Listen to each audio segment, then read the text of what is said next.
Mickey Dickey here. I wanted to give an update on the employment report that came out this morning. And yes, the fourth report from this week that had to deal with employment. And we'll go through the highlights of that in a minute. But a couple of things I wanted to go through here real fast.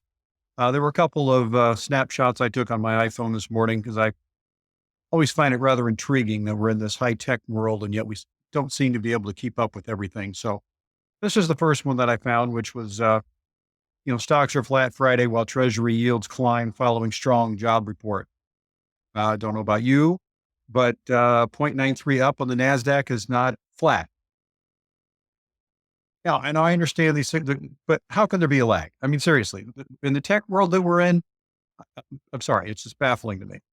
And the other one was, is this one, stock futures are a little changed as Wall Street awaits the key consumer inflation data.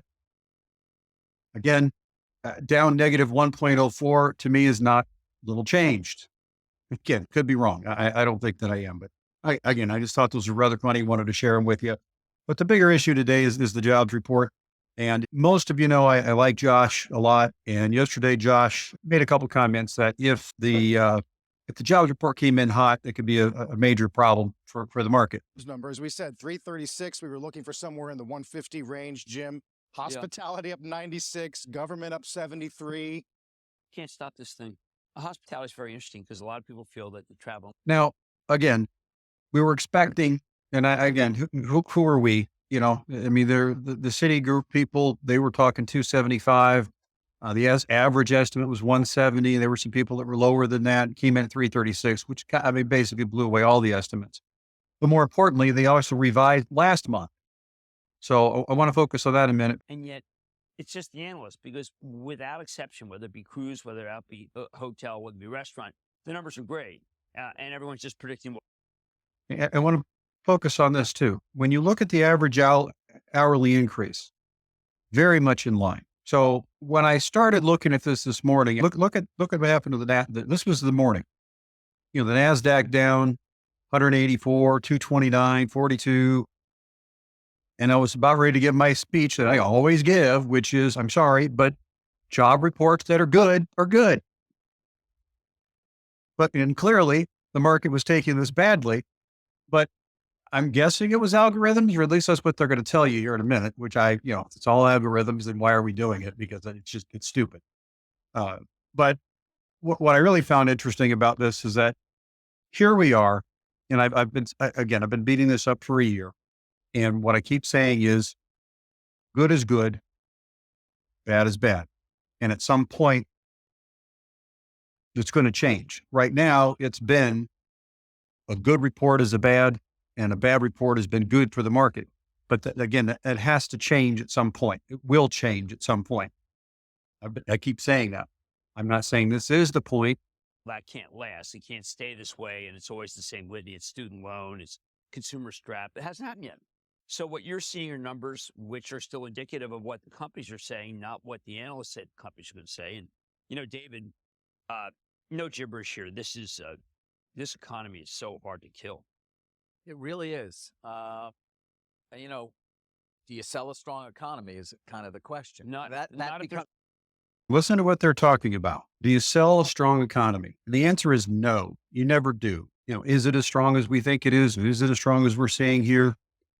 Think about the other reports we got this week. We got one report that was too low. We got one report that was too high. We got another one that was too low. And now we've got one that's too high again. So of the four reports, you got two up and two down. What does it mean? Clearly nothing. But I also wanted to see this revision here. 227,000 revised up from the 187. So the month before was even stronger than we thought it was, which I'm probably going to tell you that next month is probably going to take this 300 and some, probably going to bring lower. We've also got the auto industry and all the layoffs, so that's probably going to affect us a little bit. But again, don't take any of these on an individual basis. Again, take where are the trends going? And what the trends are here is exactly what they're saying. Our economy is running smoothly. Is it super hot? No. Is it super cold? No. It's kind of running just exactly the Goldilocks scenario we were looking for. When I focus on what these guys are talking about and the market's going down like this is why I always have a problem with algorithms, is that it doesn't necessarily mean anything. Now, the only way this works for you is if you're doing, day trading. Again, long-term analysis, this isn't going to affect you at all, but your day traders will come in here. If you sold out down here at the bottom thinking the market was going to fall off, what do you do with that?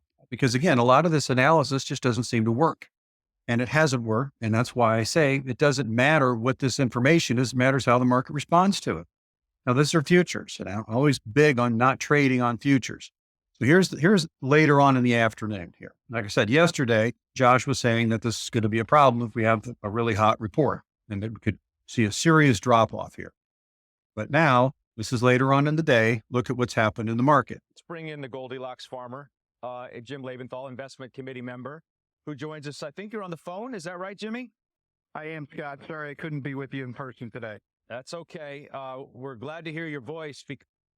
Now, most of you know, I'm probably more in the Jim camp, okay, which again, typically I like Josh because his analysis is normally very accurate, whether it's positive, negative, or whatever. He kind of tells you the way it is. And I like that. Jim's a little more positive, kind of like I am.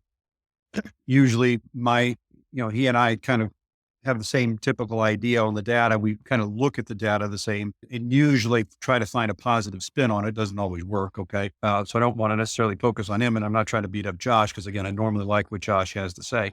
And I like the fact he went on a limb, and this is one day. So he still may be right. We might wake up Monday morning and the market just sells off on all this whole thing. So I'm not trying to beat him up, but what his analysis was, he was talking on a technical basis that we might have a sell off which is what happened this morning with futures.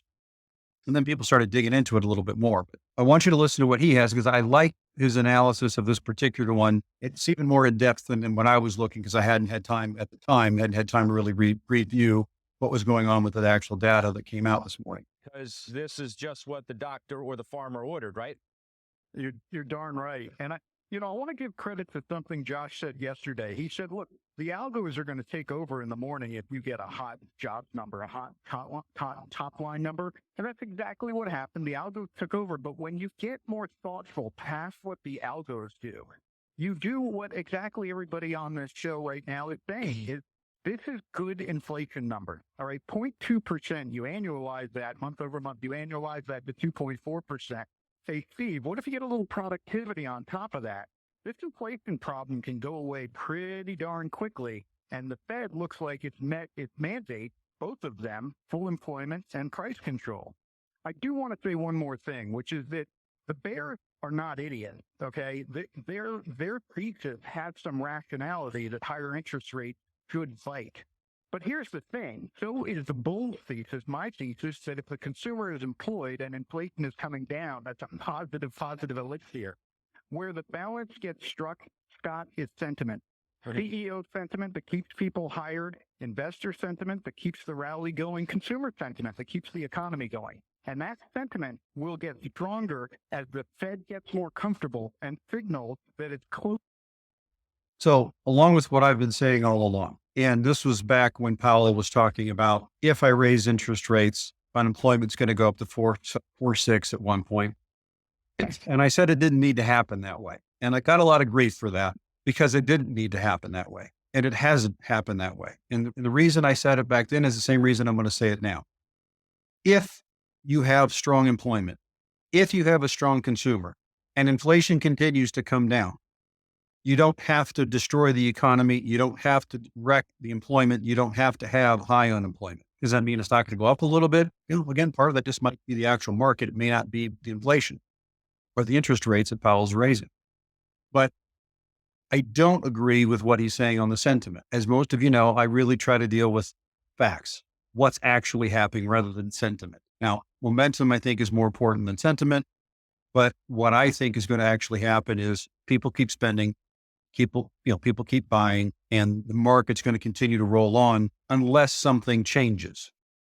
Now, what happened in the last couple of months where you had the bond yields going through the roof, that changed something, which again, as I say, unless things change, they stay the same. Those things changed. We also had September. We also had the end of a quarter. We also had a few other things come into play that kind of, again, markets don't go up straight up.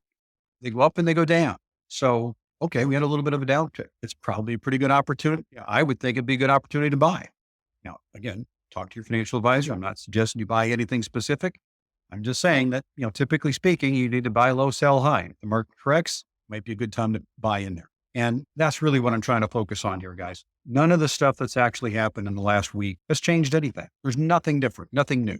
We could come out next week and the market could crash on Monday. Who knows? It could continue to go up. Within the next 45 days, we could actually be in a situation where we're right back where we were in July. So again, take all this stuff with a grain of salt. Don't put all your eggs in one basket with this stuff. Don't just think any one of these things is going to, save your portfolio or kill your portfolio or any of that stuff. I know there's a lot of doomsdayers out there, and I'm not saying it can't happen, but until it does, take these things one at a time and deal with them one at a time. Make sure your portfolio is set up for a long-term financial goals for your situation with you and your family. Talk to your financial advisor about it and make sure you're set up correctly. You want to make sure that you can retire when you want to retire and how you want to retire. Dickie out.